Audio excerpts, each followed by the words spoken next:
record this record this training just in case people want to refer back to it later.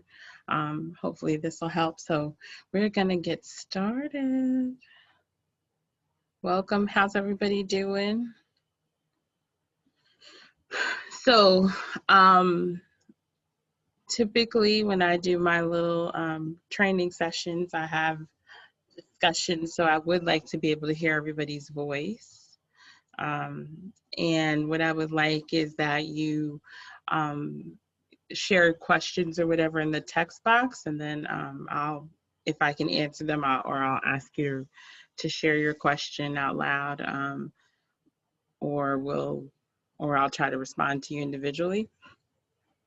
But we have some information to go over. So this is just the beginning. Like the chief said, we'll probably do at least 4 sessions of this, but depending on how the conversation goes and what all we need to cover.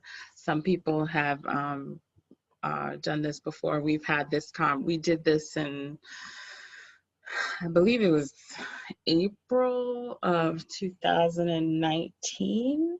So the majority, well, I would probably say half of our group now did not participate in the DMC 101 when we had the group from DC come down. So this is going to be a quick and a dirty, but this is also going to be a little bit of history about what we've been doing.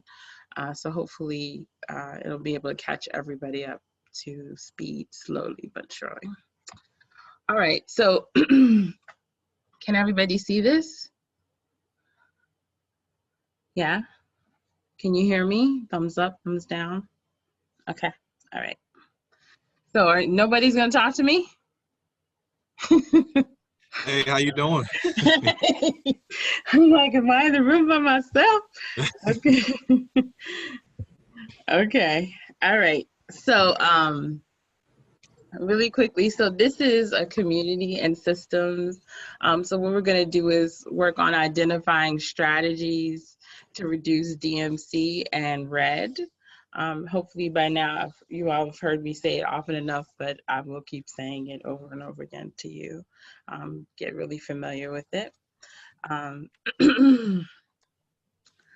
So I wanted us to do introductions really quickly, and I wanted to know what your interest is or what your agency's interest is in DMC RED. So if we could go around the room real quick, that would really help me. I'll go first. Okay. My name is Officer May. I am the Domestic Violence and Family Services Officer for Kinston Police Department, and I think our interest in this is just learning to communicate better with citizens in general, with minorities in general, and have a better interaction with people just in the community in general, just better communication. Okay. Better involvement, better relationships. Okay. I'll go next. Okay. I'll go next. I'm Cassandra Suggs, behavior specialist for Lenore County Public Schools. The collaboration with DMC, it was actually someone else that used to work as a behavior specialist, was going to the meetings and attending, and he left and I kind of took his role on. But we work with some of the same, we do some of the same stuff in the school system. Not exactly, but we do work with a lot of minorities. They have a lot of issues behaviorally and emotionally. So it kind of goes hand in hand, the work that we do. So learning more and taking those trainings back to the teachers so they're able to understand differences in students and how to interact with different students. It really helps. Okay. Thank you. So I can go. Melissa Reed with this point. And I'm very new to this group. And so I'm learning. I'm new to Lenore County also, because I cover Duplin and Sampson also. So I'm excited to learn more about this. And in the process, I'm learning more about Lenore County too. So I'm just excited to be here. And then maybe I can share in some of my other counties. Okay, sounds good. Thank you.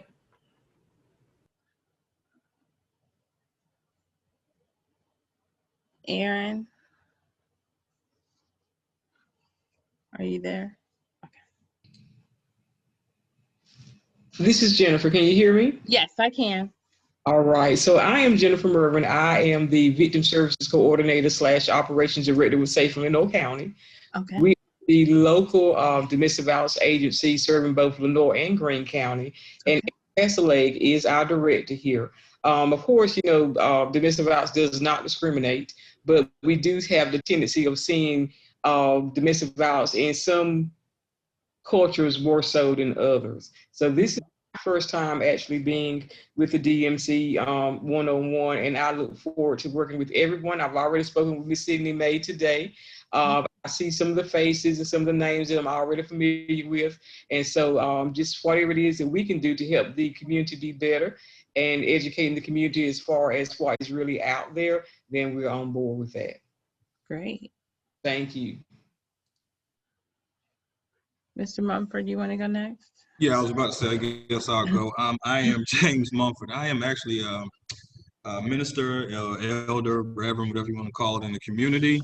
I am here representing, I guess, Prevention and Treatment Center, but also just parents, concerned parents and citizens who I advocate every day for through civic engagement, community organizing, on a number of committees and stuff.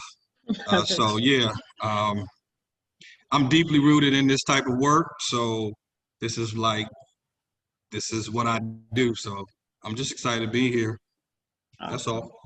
Thank you. Is that everybody, I think? Okay. So I thought we were gonna have a few other people, but that's cool. So let's start this again. So for some of you all who may or may not, a few of you all know me by now though, I'm Linnea Foster. I am the project director for this grant, but I'm the executive director of a nonprofit called Southeast Community Resources. And what we do is we do a lot of capacity building work with nonprofit organizations and agencies across the state and across the country, where we're working to address racial and ethnic disparities in state and local systems. And so that's kind of how I got into this work. Hopefully that kind of helps you. I'll tell you more about all my many multiple jobs and all my many multiple works over the years as we go on.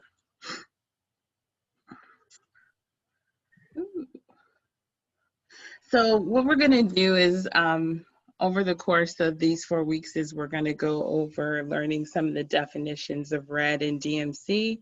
We're going to learn some key values and approaches for effective system reform. We're going to learn strategies for productive conversations about race. We're going to learn strategies to reduce impact of implicit bias, and sometimes I like to call it explicit bias. We're going to learn about effective reforms at key decision points, and we're going to plan next steps for eliminating RED. So we won't cover all these today. We will probably do the top 3, and we'll hit other pieces in and out at different times. So why is this issue important? Well, obviously because we are hearing all of these names of these high-profile incidents that have happened across the country. And these are just some of the names. That this year alone, there have been hundreds of police-involved shootings or different race-related shootings that have happened in the country. And so, as we know, this is a hot topic / issue that is affecting the whole entire country. There's no place that is immune to this type of possibility of happening. And so what we're trying to do is, one, do a little prevention work and build relationships and create, if possible, a system that's accountable, effective, and fair. Another part of the reason why this work is important is without having these kind of conversations, it's really hard to have people rely on trust, or to be able to say that they trust community partners and government agencies. And they start to question the integrity of agencies. And overall, I think it jeopardizes community safety.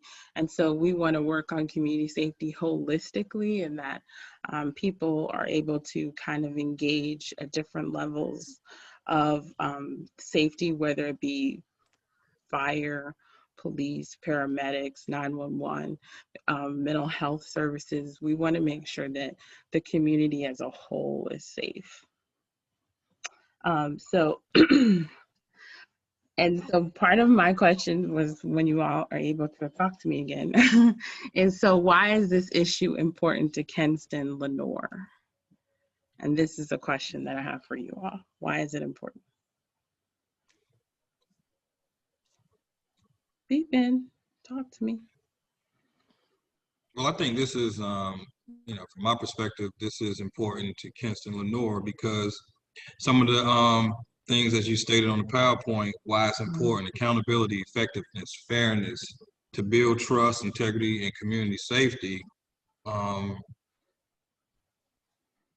People feel that those areas need work on, as far as the community and community partners, residents, and so we know, given what has been going on a national level, state level, and local, in terms of police reform and criminal justice reform and systemic everything, right?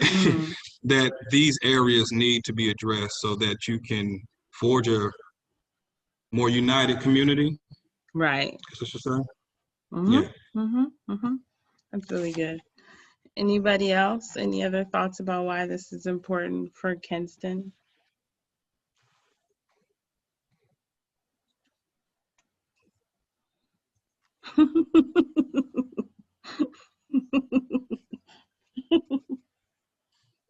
That actually tells me a lot, though. It does. It actually tells me a lot, because what I'm looking for is for people to be connected. If you don't know what the problem is, you can't know what the solution is. So that really is very enlightening. And Leanne also for people to be comfortable talking about this. Yeah. Because I'm comfortable talking about it, but I realize other people aren't, because it's probably not a part of their daily conversations and work. So. Right. So what I'm going to take this to mean is that people don't know exactly why it's not comfortable, or they don't know why this affects Kenston specifically, or Lenoir specifically. And I will, there's Mr. Burns. So why does this affect us, and why is this a concern that we need to address? Mr. Burns, are you there? Can you speak? I know you just popped back in. Might not be able to talk. Well, I'll go over that. Yes, is somebody gonna say something? No, I mean, I was just, I'm just brand new to all this. Yeah, so there's no right or wrong answer. I answer. want to learn why. I mean, I think it's good to be having these discussions in all of our counties. So I don't know specifically, just because I am brand new. So I do look forward to hearing, which you've shared some statistics and stuff already. So yeah. But and part of it is that I'm sometimes when I first started visiting Kenston in 2018, the conversation was about the kids don't have anything to do. Or the conversation was about kids not being respectful. And so it was a lot of different people had a lot of different approaches as to why there was so much contact.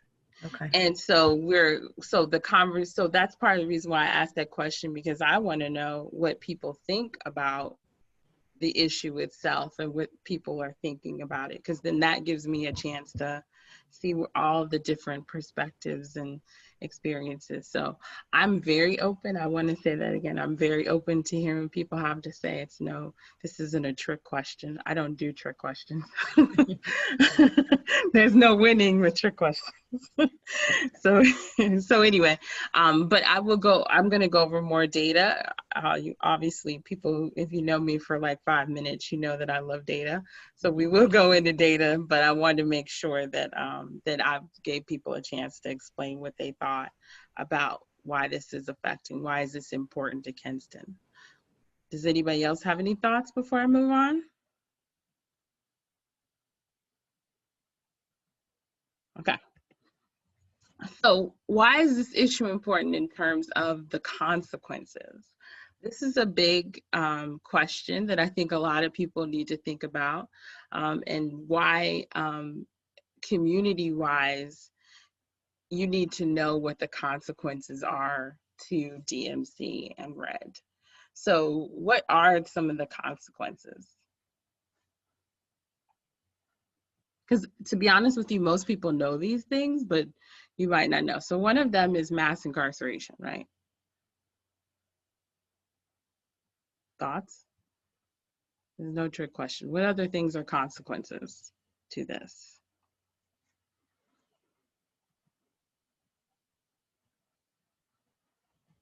Anyone? Anyone? Juveniles having records starting at young ages. Great, yeah. I went to a meeting with, I think it's CIT, and several juveniles are getting charged with assaults, and it doesn't allow them to become CNAs or medical technicians in the health field. Right, yeah. What else? That's great. What else?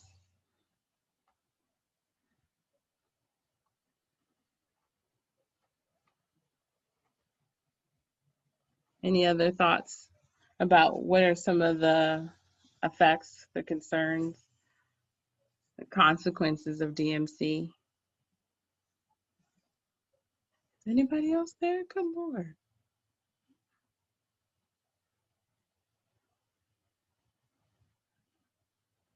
I guess not. All right, we'll move on. But those are great suggestions. Those are good. All right, so that is.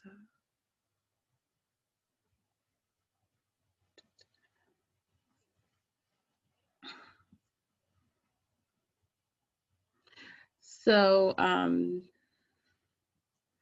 some of the causes of RED, obviously, or some of them you may not know of, are negative stereotypes, media images, differential risk factors, and that could be poverty, that could be mental health, that could be disability, it could be a lot of different things, racism, historical disadvantage, differential enforcement of the law, disparities in other systems, maybe in social services or in the public schools, differential processing by juvenile justice system, structural bias in the juvenile justice system, and implicit/explicit bias among system participants or actors. Are there any other causes of RED that you can think of in regards to this?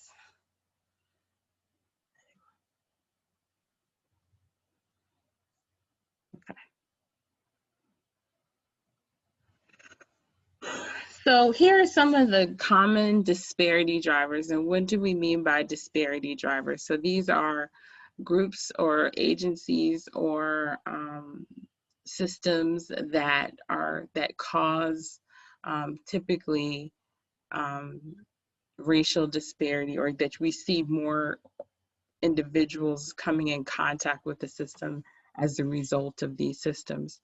So obviously, in general, like youth trespassing or something like that, people calling the police and saying, hey, there's a kid here that shouldn't be there, or misdemeanors in general. That could be like, I don't know, what would be a good misdemeanor? That would be simple. Shoplifting, like penny candy or something like that, the school to prison pipeline. So that could be people getting suspended or, you know, maybe getting into a fight at school. Disorderly conduct, that could be just for people, I think in general. Uh-oh, I got a question. Use of drugs, that'd be a great one.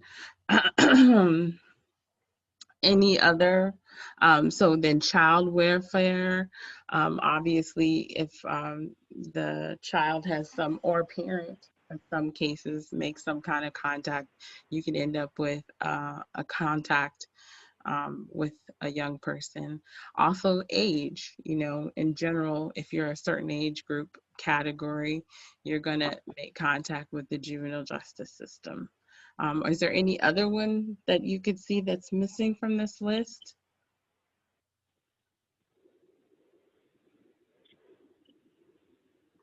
Common disparity drivers, common things that kind of send kids into this DMC RED situation. No trick questions or answer.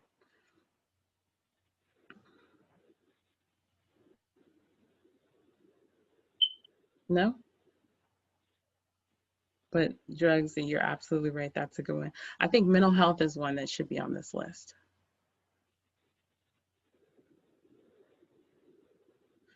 Is there anything else that you can think of with young people in particular?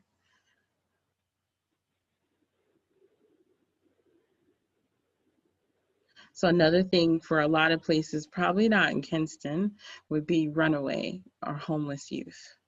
That'd be another thing that I could see that could be on this list.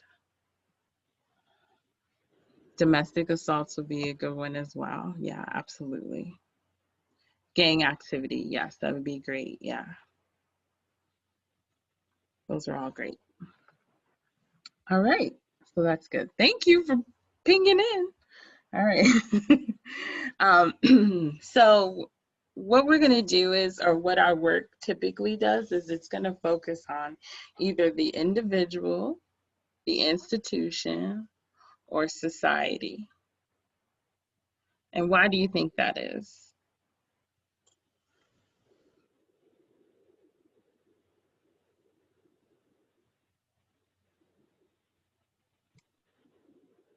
How about all three? Mm-hmm. It's not just one. Yeah, yeah. It's not just one of those areas that have brought us to this table, so to speak. Mm-hmm. It's the combination of all of them. Mm-hmm. And what is there any, is there one that's more responsible or less responsible?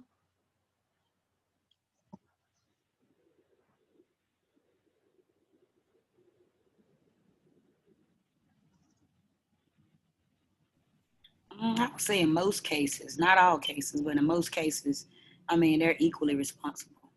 I think everything kind of affects everything. You know, one thing affects the next. Mm-hmm. That's good. So for our work in general, we're going to approach it from the institutional focus. There will be times that we will look at the individual and societal, but in general, what we're looking for is institutional interventions as much as possible. And why do you think that is?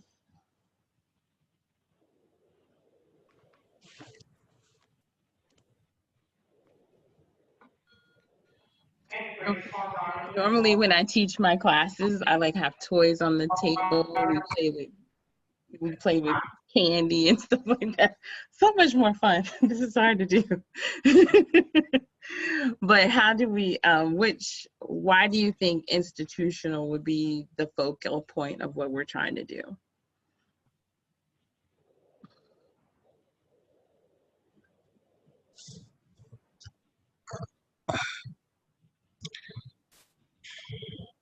I kind of want to guess, but Go for it, guess. I mean, it's really.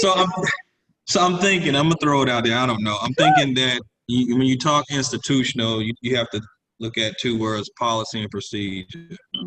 And so you can easily change that, I guess, more so than societal, because that would be a larger aspect of fun, to look at the individual. Individuals, yes, we know institutionally that I think many are affected institutionally by institutional issues, policies.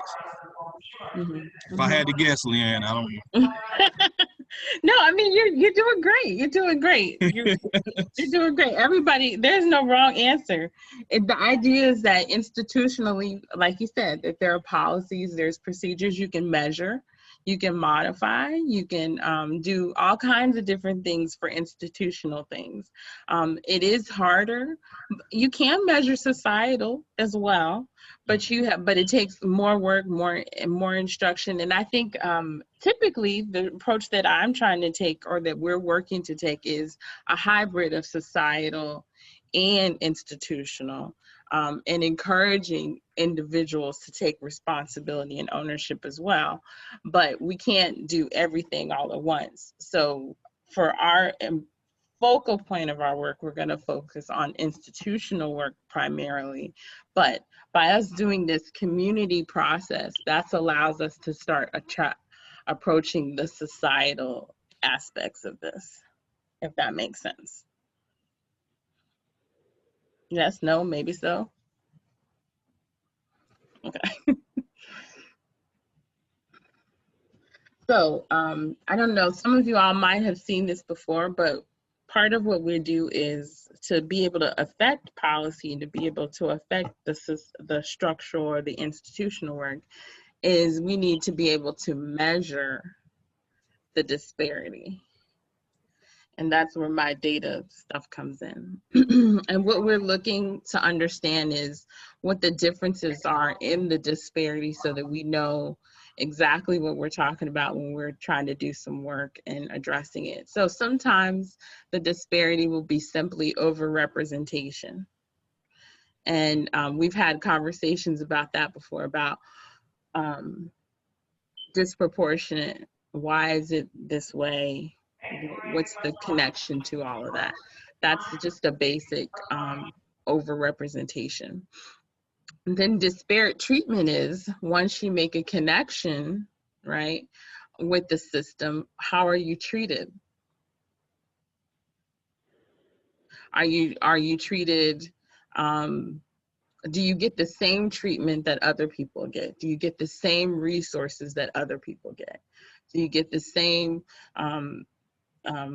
I guess you could say, mercy that other people get? And how can we measure that? And how can we address the disparity in that treatment if we can? And then the last thing is unnecessary entry and movement deeper into the youth justice system. And what do you think about that? What do you think that is?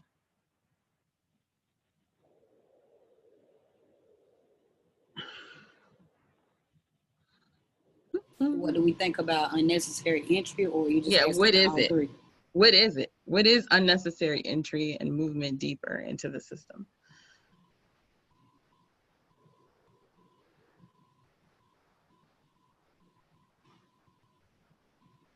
I like to think of it as in terms of escalation. Can we address the issue at the lowest level possible, with the lowest level of connection, with the lowest level of intervention? So if someone makes contact at school, do they need to make contact beyond school? Do they need to make contact with the police department? Do they need to make contact with the jail? Do they need to make contact with confinement? We want to find out, do they need to make contact with a judge? Right? So what we're trying to find out is, how can we minimize the levels of a young person having interaction within the system itself.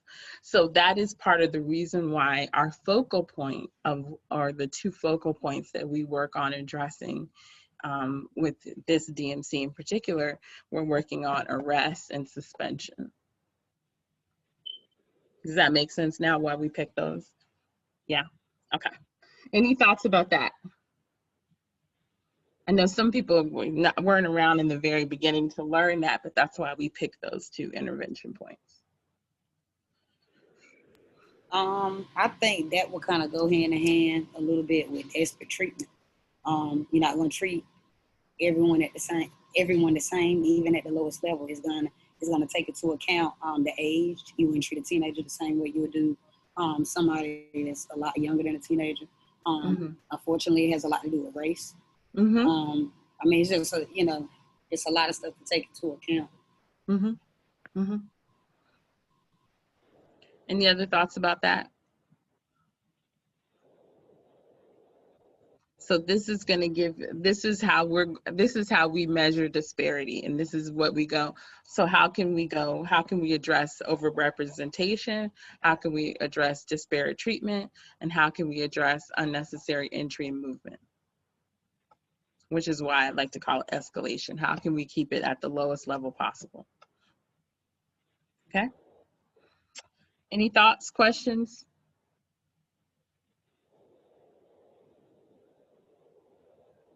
All right.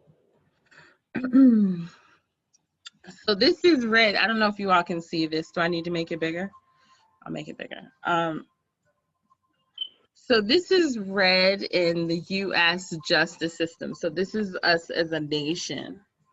And I want you to kind of all take a peek. So the gray, the first column is everybody. So in general, almost 27 cases per 1,000 are in the U.S. population of youth in the justice system. So this is in general. This is all of the numbers come together, all.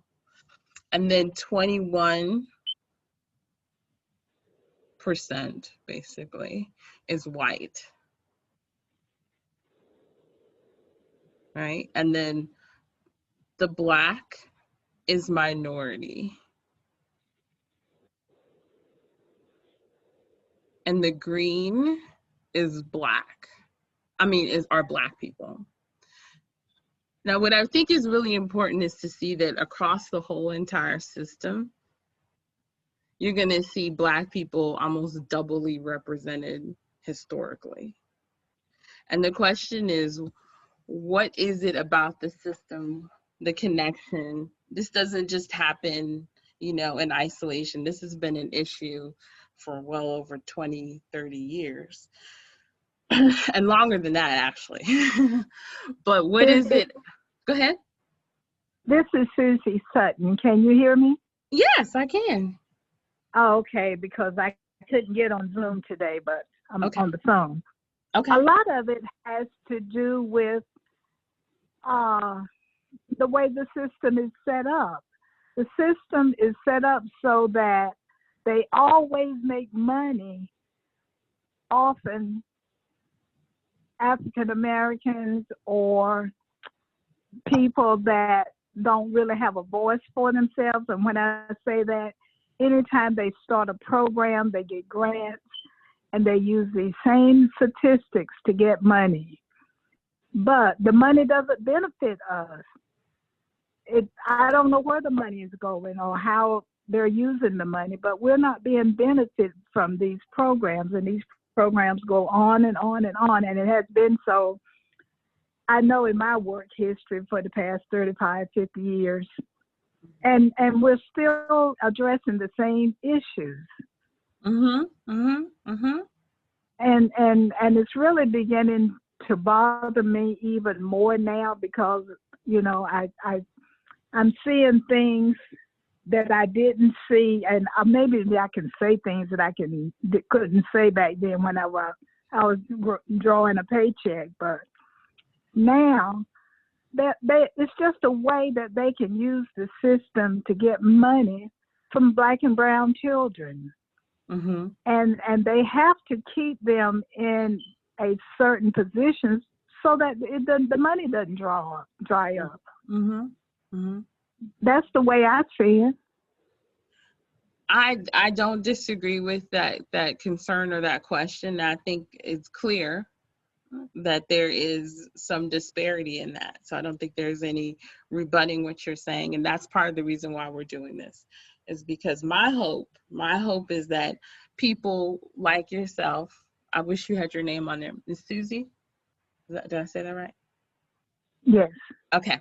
That part of it is that people come, like you, come to the table and we start talking about what is it that we want our young people to have to, or when they make contact with the system, what is it that we want them to be the result of, or what are the outcomes that we're looking for? And go ahead. But I don't ever hear of any positive outcomes. And I'm not saying that there isn't any. I don't ever hear of any. And I've done some things with the juvenile justice system on the state and local level. Mm-hmm. And everybody ends up in the system. I don't see any positive things coming out of these programs. And when you talk, I'm just going to clarify, when you talk about these programs, you're meaning which program? Any program that they have started. Okay. Whether it's prevention or interaction or whatever the program is to address, I'm not seeing a lot of positive outcomes. Well, I think in general, the justice system is not designed to be encouraging or character developing. It's a punishment oriented system. But local communities have a lot of power and authority, and they can make policies that then their police departments, that their county sheriff have to abide by. And so it's important for you all to be able to say, this is what we want our community to look like and function like and work like. And this is how we want to prioritize our work. This is how we want you to prioritize your interactions. And this is not how we want our children to be treated, or this is how we want our children to be treated. And we should be able to have dialogues, because you have a chief that's here that you can call, and he comes and he meets with people every month. And we can say, look, chief, this is how we would like to see young people that have interactions with your department because of fighting. This is how we want the interaction to go. And can the chief hear me? He's left, but I'm gonna share this recording with him and let him know. Hey, Linnea, I'm listening as well. Oh, Janae's there. Janae's here. The deputy chief is here. She's listening. Yeah, because I haven't found that to be so in any areas that I have worked in, because the only thing they say, well, they're not going to do this, they're not going to do that. How do you know what they're going to do until that you give them some opportunities to change? A lot of these children don't want to be bad, but it's a survival technique for them, being bad. Mm-hmm. And so, we've got to be able to offer them something that another avenue. And it's going to have to start in their homes. It's going to have to start in their environment, places that they live, that they function day by day. Right. And what I would suggest is that it happens both places. It happens at the system level and it happens at home. And that we shouldn't let it just be, when one group gets it together, then the other group can come along and do what they need to do. We all need to be all hands on deck, addressing the problem from our perspective, what we can do, which is why I asked in the very beginning, what agency are you from and what's your interest in doing this? So thank you this is really good. Did you have something else to say? I don't want to. But thank you for saying that. Yeah. Did you have something to say, Mr. Mumford? Yeah, I think the thought early on, from what I've read about prisons and the whole establishment, was the thought early on was rehab. but that's more problematic than it in and of itself. And so it went to this massive buy-in, which we call mass incarceration or the prison industrial complex. And so what you have is buy-in, like we're talking about now, stakeholders, right? And so it went from rehab to more about dollars and setting budgets and people being paid off of those budgets. So the focus had shifted from rehab to, dollars, so to speak. Okay, and this isn't the end. This is just the beginning because I'm trying to get you all caught up so that when we have these bigger conversations, we can go, okay, so remembering back to looking at this data and seeing that this is the issue that's not only just affecting us here, but it's affecting the whole entire country. This conversation, every person, every community needs to be aware and go, this is what we're going to do about not encouraging or adding our young people to this system as much as we can, if that makes sense. Yes, no, maybe so, up, down. Okay. All right. So again, here's what do you call it? An example of overrepresentation. So, and this could actually kind of be our chart. So this is just African American youth and the percentage of the total population. So African American youth account for 51% of judicially waived. They account for 40, almost 41% of the adjudicated and placed, 36% of adjudicated in probation, cases adjudicated, cases petitioned, cases detained, cases diverted, cases referred to court. But they represent African American youth, 14% of the population. Say that again, This is Leanne. over How much of the population? I 14 ain't trying to laugh, but no, I'm just, it is ridiculous. But this is an example of overrepresentation. Yeah. I'm just trying to make sure you understand when it's in front of you, this is what it is. Yeah. So say that again. What was the percentage for? 14.7 is the part of the population that African American youth account for. But they're 51% of judicially waived. They're 40%. So on every level, we're more overrepresented than we should be.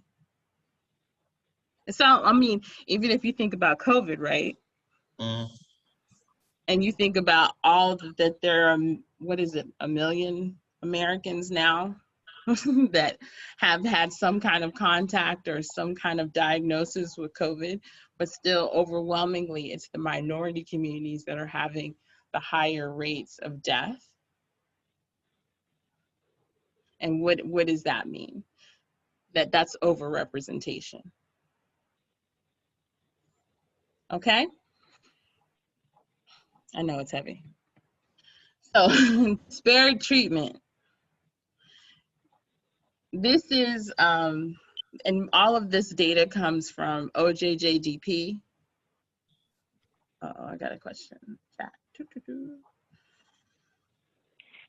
I get to it? I love this thing.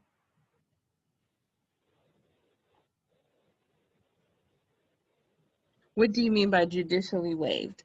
So judicially waived is the people that are moved on into beyond, oh gosh. Well, Jerry, are you here? Can you hear Mr. Burns? I know I'm not saying the right, because I want to make sure I'm saying the right words. Mr. Burns, are you there?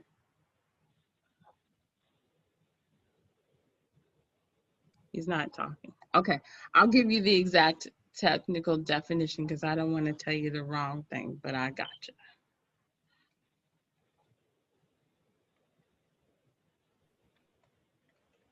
And I think we use a different term here in North Carolina. transferred to adult court,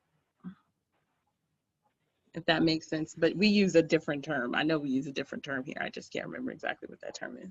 Cindy, do you know what I'm talking about? The term that, okay. You're muted. I can't hear you. I'm sorry, I was looking it up while you were talking about it because I didn't know what it meant either. Yeah, no, it's a different, I forget what we call it here, but we use a different term for it. But anyway, so disparate treatment. So what we're looking at here is youth with prior admissions, commitment rates in state facilities. So our work in particular is we're not working on commitments because part of what we're trying to do is approach it from what do you call it? I guess you could say like the bigger bucket, the entry point, as opposed to once they're in the system, even though I think eventually we'll need to examine that further about what people's interactions are once they are in the system. But based on what I've seen, it doesn't look like a lot of transfers are happening into the judicial system in Lenore. And so that's actually a really positive thing but it's the interaction point that concerns me. Thoughts?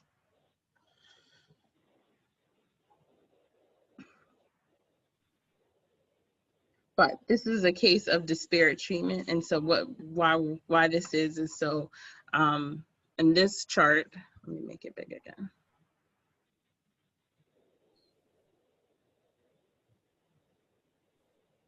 So in this chart, what we're looking at is they're grouping the charges, public order, drug, property, violent crime, and then the total, which is the last column.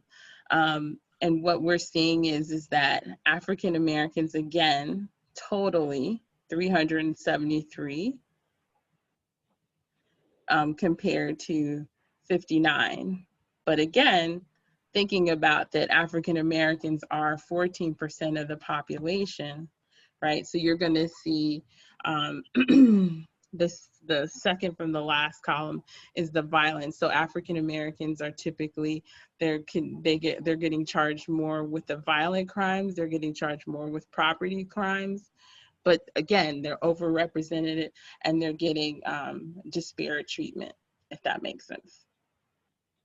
And why are they getting commitments to state facilities with no prior admission? So that would mean no prior convictions or anything else. Yes, ma'am. Anybody? So why, and part of the questions that we have, or one of the questions that we have about disparate treatment for us is diversion. So how is it that we are diverting young people in Lenore County? Are young people getting access to, say, teen court? Are they getting access to mental health services? Are they getting access to different programs instead of just being referred into the system? Are you asking a question?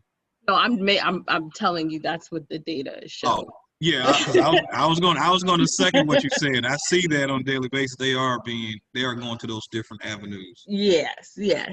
So the question, why aren't we, or the point is that we're trying to work towards us seeing more referrals, more diversion, and less just being referred to the juvenile justice system. We want to, if we're trying to curb bad behavior, we're trying to say that we're trying to reach out to kids, then the question is, how do we get kids treated? So in particular, so let's say drugs or something like that, how do we get Black kids that are arrested for drug-related things? How do we get them into drug court? How do we get them into mental health or drug counseling, as opposed to them going into the system? Alternative. Yeah. Yes. Leanne, but even at 14% though, you and African American, children will make up 14%, right? Or something like that you said, right? Mm-hmm. And then you're talking about those numbers are so high, 47%, as far as what you would think that there are no other ethnic groups caught doing any crime and so that's always been a question too. I know people in the community that I've talked to, like, well, do other kids do crime? Do other people do crime? Because you see this kind of targeting. And so I don't know if you covered that before or yet, but there's a targeting mechanism. And so, because, I mean, the math don't add up. So I guess that's what I'm saying. Yes, and The math don't add. That's overrepresentation. And that's why sometimes it's good to look at the raw numbers as well as the percentages. And not only that, you were talking about the institutions. The institutions are set up for the Black and brown children. These institutions are set up for them. They're not going to do anything to help these children because that's how they get the money. This is how they keep their job. And if you see programs that are working, then they're gonna have to come up with something else.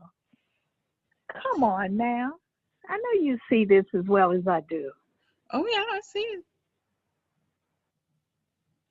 And I think I can agree with Mr. Mumford with the it's not that a certain group is just the only group that's doing certain crimes. I mean, the whole world, it's everybody. It's just, it's based on. We know that they are doing the crimes, but they are not being charged. They're not being chastised the way the Black and brown children are. If they steal a car, it's the joyride. If our children steal a car, they go to prison. Our kids like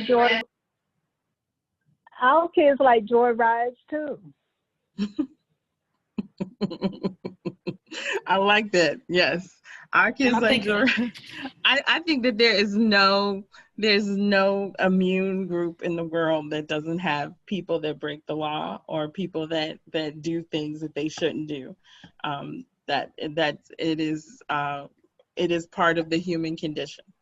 That some people rebel, some people, they talk back. Like some people fight. We all got something that we do. And no one is immune to it, but I do think how we're treated is important to lay out and go, okay, so why is this group one way and why is another group being treated a different way? And what can we do to make it clear that this is what's happening? And now we want to see how your policies or your work can address these disparities. May I ask another question? Yes. Have you talked to any of the youth to get their opinions on what they see and why they see things happening the way it does? So I have been a part of that, but I would like us to do an actual youth summit. And we've talked about that before, about doing something specifically for young people, to give them a chance to really share their thoughts and opinions and what we can do about it, what strategies they would like to employ to address some of these issues as well. So yes, I would like to do that. And I would like to make sure that it was a safe place for them.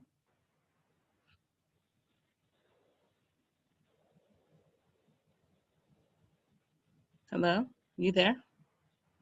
I'm here. Okay.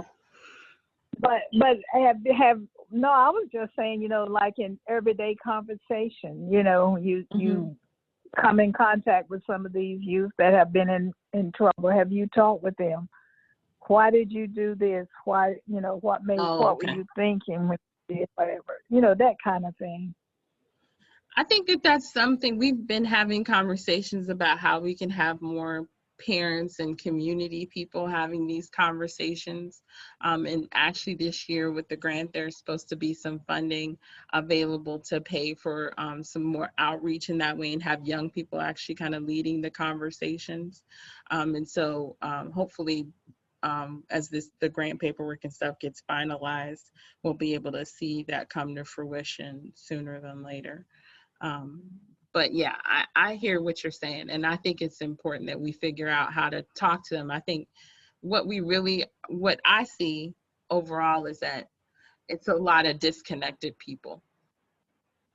A lot of people that are afraid to talk to each other, afraid to work with each other, afraid to have conflict resolution with each other. And I think that that's what needs to start happening, so that we can have some common ground, and that common ground will allow us to have more trust, more integrity, more respect, all those things. That's my take. Go ahead. Who was that? And since the pandemic, I mean, it's been a little different with having those conversations with a lot of the students I work with, because I haven't seen a lot of them yet. Like I said, school they just came back in on Monday. But the few that I have, seen put their thoughts on social media, or the few that I have had conversations with, it's affecting them. I mean, if we're just talking about everything that's going on in the world, not just COVID, but they see the comments, they see, all the racial disparity, and it's affecting them just as much as it is the adults. A lot of them, some of them are speaking out about it, in the right way, trying to, attend certain protests that happened, months ago or whatever. And then you have some that's just angry, and they're just like, what's the point of speaking out, or what's the point of trying to change when we're already, labeled this certain way. So, I mean, it's hard and it's sad, as far as young, as far as like elementary, they're asking certain questions that you wouldn't expect someone at elementary level to even, be thinking about, they're afraid. They don't know what to expect 10, 15, 20 years from now. So yeah, I think the youth are feeling it. They do see it, they know it, they hear it, and they're not shielded from any of the stuff that's going on. Absolutely. Anybody else thoughts? Can I ask what kind of questions they're coming to school and asking you? Like the elementary school age kids? Like I said, it hasn't been any that I work with as far as them coming to school, because I haven't really talked to, but it's ones that I know personally. Younger ones, like even my nieces and nephews that do go to school, even in Illinois County. And it's certain stuff they have asked, like just speaking about the George Floyd situation, like what's going on. They want to know, what's the issue, or I've had to have that conversation about them when they're riding with certain people, things to do if you were to get pulled over by law enforcement. Some stuff they don't quite understand, like why do I have to do this, or why, but it's conversations that have to be, that has to be held, because they're not going to be that age for long. I have one that'll be a teenager in a couple of years, and I know, with the environment in his community, I can kind of see him going down a certain path. So I kind of want to go ahead and, let him know what to expect, or things he should or should not do. It's not a guarantee that they're going to do that, but at least letting them know, this is the way to do it, and this is what you could possibly expect being a young Black male in America. And that's a sad case. Expect that. Yeah, and what the age? I think a lot of people don't know at what age people start to have those conversations. How young? And that people are having those conversations in elementary school. That people have those conversations with people that, your grandfather is telling their grandchild, because they've had those experiences. So, and I think this is a moment that we can share, that we can learn to be vulnerable and share how scary it is to have those conversations. Because I think we don't necessarily tell that either, because we're trying to be strong and not look like, oh, you're, but it's a real thing. I had a little brother, and I remember I had a car accident when I was 18 and he was 11, and the police pulled him away and started questioning him and asking him if he drove the car. And I said, no, he's 11. And they were like, no, ma'am, we're talking to him. And I literally stood in between them and said, no, he's 11. Why are you talking to an 11-year-old? So the conversations are real, and I was getting him ready to go to his elementary school dance. you know, it's an important thing that we all kind of have to share with people and go, hey, this is real. These things are real and they happen to us, and that we all as a culture or as a community, this is how we feel, and this is what we want to see change, because we want our kids to feel safe. We want our kids to have opportunities. We want our kids to not worry about talking to you and feeling like something's going to happen.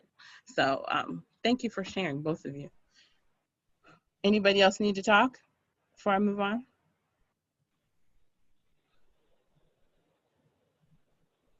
Okay. This is about unnecessary movement into the system. So just really quickly, on the left-hand side, it's runaway. So this is, again, and then, so these are kids who have been arrested for being a runaway. I don't know if you all do that. I haven't seen any data like that. But some communities, they really do have a lot of that problem. Drug paraphernalia, which I thought was interesting that it's, if you look at this, it's really clear. So it's a lot of white kids primarily being arrested for being a runaway, and Native American kids. And this is still across the country. Drug paraphernalia, again, 180 are out of this group is white kids. And then you're seeing, but Black kids, drug paraphernalia of 35. So I thought that was interesting, because it's almost like the opposite of what we are in Kinston. And what is that about? Or that's a good question to ask. Also, marijuana possession, shoplifting. This is probably more closely to looking like what we are.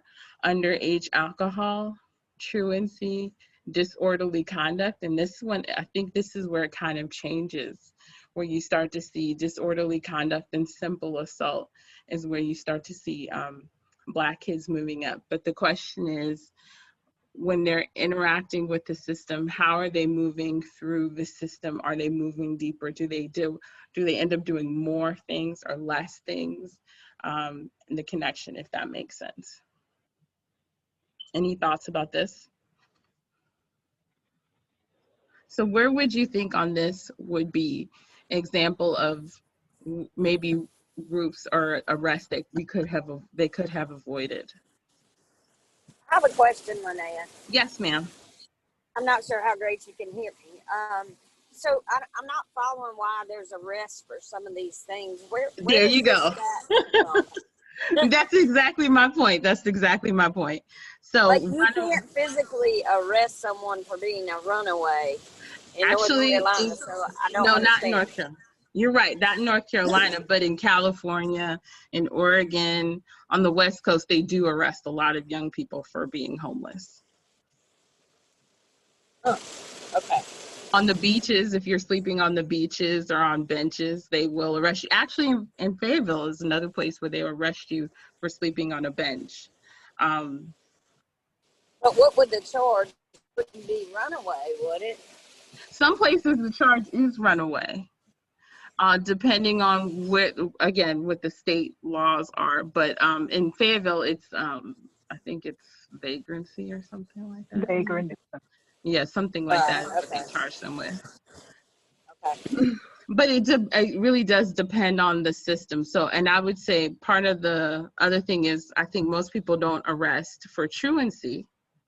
That would be another one, but some places do.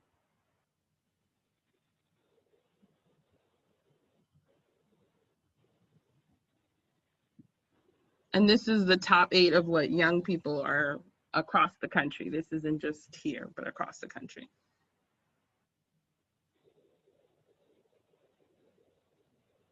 Yes, no, moving on. Okay. So the question again is, so where should we focus? So what we've talked about before is about institutional. We're going to really spend a lot of time on the institutional and the youth justice system as a whole. And then we'll do a little bit of work on societal or structural racism, but not much. I think what this whole initiative we're trying to do is our societal approach, but we're really going to focus on the institutional. So for our work, our focus has, like I said earlier, is on suspension, and it's on,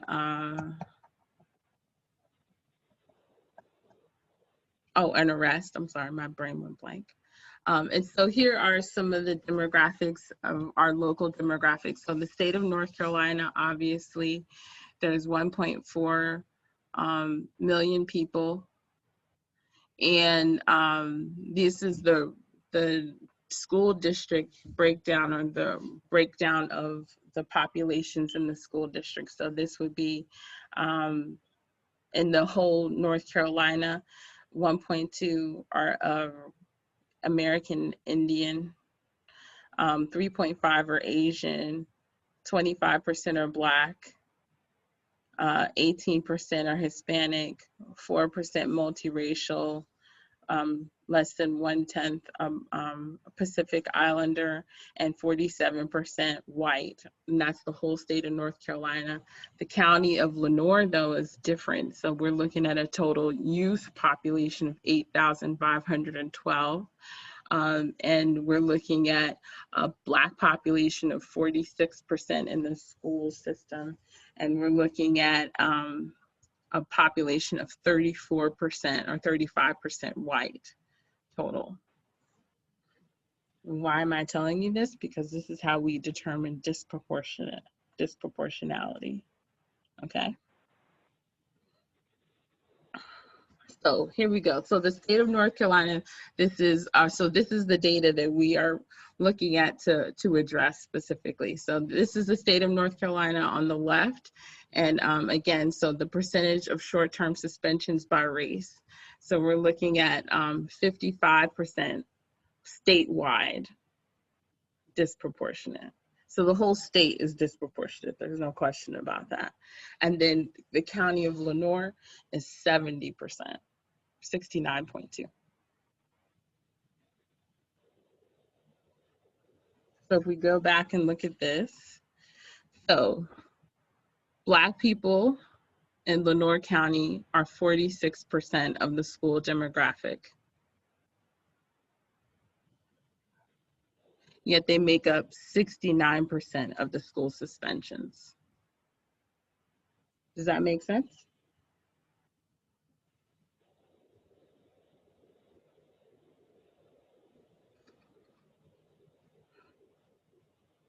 And the same thing for state of North Carolina. So we'll go back and look at that. So Black people make up 25% of the state demographic, but they make up 55% of the school suspensions. And then the state of North Carolina for juvenile complaints. So the state of North Carolina, 45% of the juvenile complaints were school-based. In Lenoir County, 28% are school-based. What does that tell us?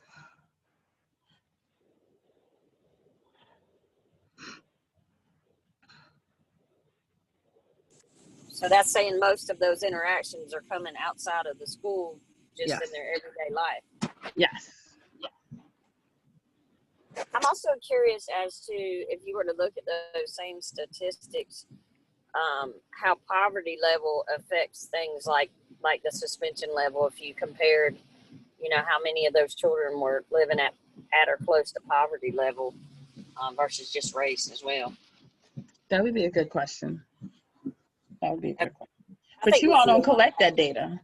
Yeah, no, it just was popping into my head, and I'm like, I feel like in Lenoir County, a lot of not only just suspensions, but criminal activity has a lot to do with poverty level or economic base, which leads to all kinds of other challenges that these youth are facing. So what we could do is look at where you all record their home addresses, right? And we can map it by persistent poverty level, right? And the census tract. Right, exactly. We could do that. Yeah, I had to look at how we could do that. I would be interested to just see how that. That would be the only way. That would be a way I think we could figure it out. Right, I think you're right. Okay. we could try that. That was good. But I thought it was interesting that. Leanne. Yes, yes. I got a question because I'm thinking about what was just said, but Mm-hmm. when you look at the racial equity card report and you find out that most families living in Lenoir County are living under poverty, right? Yeah. And then you think about too, it dropped right out of my head, just left.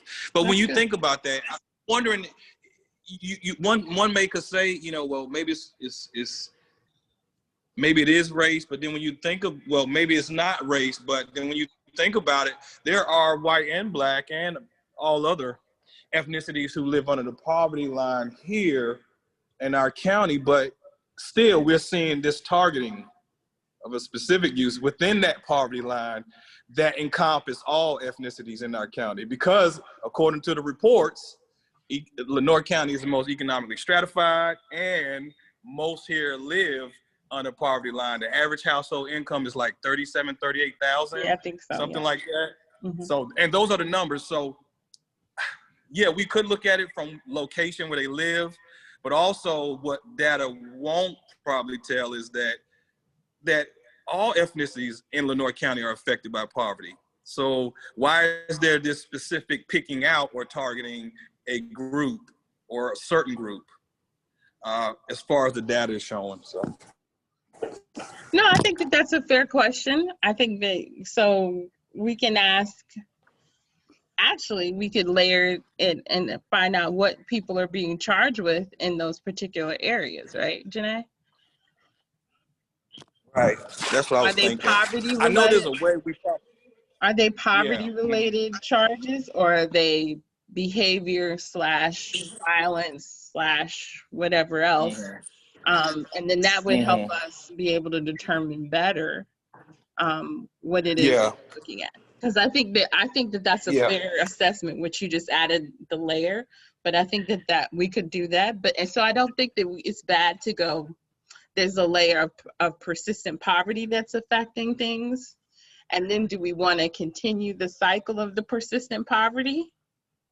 And this is one of those things that continues the poverty, because we know one of the things that no one mentioned is that if you get arrested, your housing is in danger. Absolutely. Right? So, and your whole family's housing can be in danger. So there are repercussions beyond just, me possibly getting arrested, or, and like what Miss Susie said about that, that the fines and things like that can also have an effect on the family. So financially, your family could end up with similar issues. So I think this is a good conversation. Thank you. Yeah, that housing piece. Go ahead. Yes, go ahead. Janae? Sorry. No, I'm yielding to everything. Sorry. So I think my thoughts were not so much saying no, it's not a racial type thing. I think that definitely plays a role, probably still, unfortunately, in this world today. But from my experience in Kinston, is you see a lot of single income families where you have a mother, struggling to work 1 or 2 jobs with children at home, and therefore you see a lot of challenges that those kids face just because of their everyday lifestyle. Mom's at work, so they're home trying to do their schoolwork or do whatever on their own, and they tend to be, late for school or truant from school because they overslept, or they tend to get into a little more mischief, because of their socioeconomic type situation. Mm-hmm. That's my experience, mainly from the city, and I don't know that the county, like if you were looking at addresses, I don't know how great, really, even in the city, that would help you, but I think it would give you an idea in the city, but in the county, it's so more dispersed. I don't know that would, give you an accurate representation of that either. That's fair. But I do hear what you're saying, Mr. Mumford. I think it's fair to say that, if it's a problem across the county, then it shouldn't be just a problem that's posed to a group of people, and to get them to explain or justify why it's harder for them to be able to, what do you call it, survive in difficult circumstances. But at the same time, I do think that I would actually kind of wonder, so knowing that, is this another case that we look at and go, is this disparate treatment? I don't know if you all can follow me on this, that this would be a moment where we go, okay, so do we look at white poverty differently than Black poverty? Do we see Black poverty as a longer term, or something that you can get out of? Or is it that we see white poverty as just what it is, white poverty, and it's, you know, and that doesn't mean it's a crime in and of itself. So I think those are actually really good questions. Go ahead. I sound like somebody was going to say something. Maybe not. Okay. All right, but I think we should research that. I think that's worthy of a question to see if we can figure it out, if it's a possibility. Okay, so we're getting close to the end. Yeah, that's it. So, yes. Leanne. Yes. Now, I do agree. I do agree with, I don't know, who was just talking? I didn't see the name. Major Spencer. I do agree that, you know, you do have a lot of parents working 2 or 3 jobs, leaving children unattended. And so there are causes or reasons for, you know, additional getting in trouble, whatever. Yeah, so I do agree with that piece, but I just, if we can study more into the differences of I hate to say it, but well, poverty. I guess, like you said, Leanne, to really see what's the difference in between. You know, is white poverty different from Black poverty? Mm-hmm. You know, how is it? And it's not, you know, and I just think the way that you want to see if people are being treated differently. If you see, if poverty for white people is that they're going and shoplifting, but they're, you know, maybe they're having, what do you call it? They get another chance, or they get to return something or something like that. But Black people maybe are getting treated differently. Or is it that, you know, who calls the police on who? You know, I have one community that they are interested in finding out who's actually calling 911. Mm-hmm. Are white people calling 911 on Black people, or Black people calling 911 on Black people? And I think that's a really interesting conversation to have and to examine, and see if who is doing what and how. Linnea, this is Erin. Yes. Can you hear me? Okay. Yes. I had a hard time like unmuting, and I'm a little special. I got you. 2 things. Yes. Because I've got 2 young boys, youngish, I guess. Mm-hmm. And while we're picking apart layers, I think it would be interesting to look at which of those households are single parent families, like who's trying to hold it all together. Mm-hmm. And, you know, like right now I'm taking the call in the car because I had to pick up my kids, and I just dropped them off at home alone. Mm-hmm. And they're 10 and 14, so I mean they're fine, but who's there to do homework? Because after I go home, I've got to be with them and do homework. And a lot of families in poverty don't have, or single parent families don't have that support system to help, you know, with homework and these other things. And I know what it's like to feel overwhelmed. So while we're picking apart layers, which of those households or which of those kids that are getting into more trouble, which I 100% agree is disproportionate, but while we're picking apart layers, and looking for ways that we can support these children and come together as a community to make it better. What are the single parent households, and how does that factor into what's going on, or them getting in trouble apart from racism issues and disproportionate targeting? Does that 100% real. It does make sense. It does make sense. I hear what you're saying. And go ahead. Thank you. Go ahead. No, go for it. I forgot the second part. I'm sorry. It was something we were just talking about. Oh shoot. I don't know. I'll chime in if I remember. I'm sorry. So one thing I will, just to kind of, and I think this is a good conversation, but one thing I will push back a little bit on is making sure that we don't go, well, because people have non-traditional families, that is a reason why you would be more likely to offend. Because that's not necessarily true. Mm-hmm. I think we should be careful. I think not more likely, but not having as much support, maybe. And that's just my opinion, you know. Right. And that's I think, my opinion. and I think that's part of the reason why I was pointing it out, is that it doesn't necessarily mean that, but I do think that people not having maybe the before and after school, maybe making sure that they're getting the tutoring support that they need, things like that, that lots of parents would need, whether it was 2-parent or 1-parent, that could be a challenge. Right. And that I do remember the second thing is when we were talking about, do we separate poverty from white poverty and Black poverty? How is it different? And something that kind of popped in my brain was systemic racism. Minorities have been set, specifically Black, have been set up differently without the opportunities to own a home or build these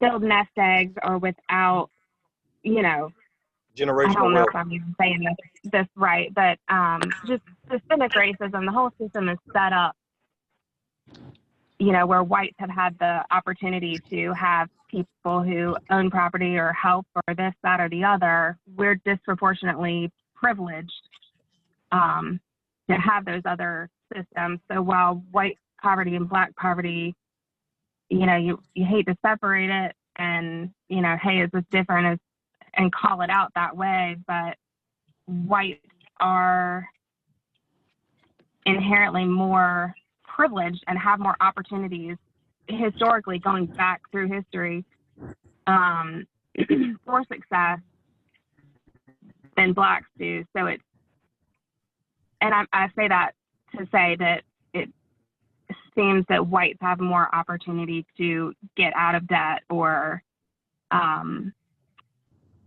get out of poverty than Blacks do, and it's a 100% unfair advantage. So I think in that regard, you can separate white poverty and Black poverty. Can I piggyback and just Leanne? Yes. Just to piggyback off what she said, that Pete, when she was talking about wealth, we call that, what is it, generational wealth, right? There's a wealth gap where, and explain more of it, Leanne. You know what I'm talking about. Yeah, you're right. No, you're saying it right. Generational wealth and the wealth gap. Absolutely, you're saying it right. Yeah, that's not a privilege that most Black or minority children have. You know, the opportunity, you know, to be able to fall back on some form of family finance, a house, land, property, health insurances, you know, life insurances and stuff like that. That all of that, which creates generational wealth. Well, we know through systemically that, you know, African American and minority children don't have that safety net. Right. Absolutely. Absolutely. So I think what part of this is good. So part of this is, I think, when we're doing the work or we're making the suggestions or coming up with, well, I think what you said was great too, Aaron, that we all have to kind of remember when we're making suggestions or doing the work or trying to come up with what the solution will be or solutions, that we go, remember that not everybody comes to it with the same resources at the table, and not everybody can do it the same way. And so, yeah, But I think this was good. This was just the beginning. I hope that this was a shorter form, but it gives everybody a chance to kind of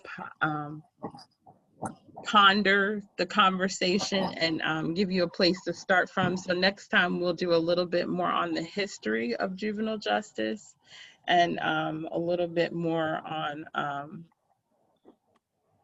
maybe a little bit more about I'm forgetting right now. But anyway, we'll do a little bit of work on history and some of the contributing factors to what we see now as our juvenile justice and our juvenile justice system and what we're going to try to address disparity-wise.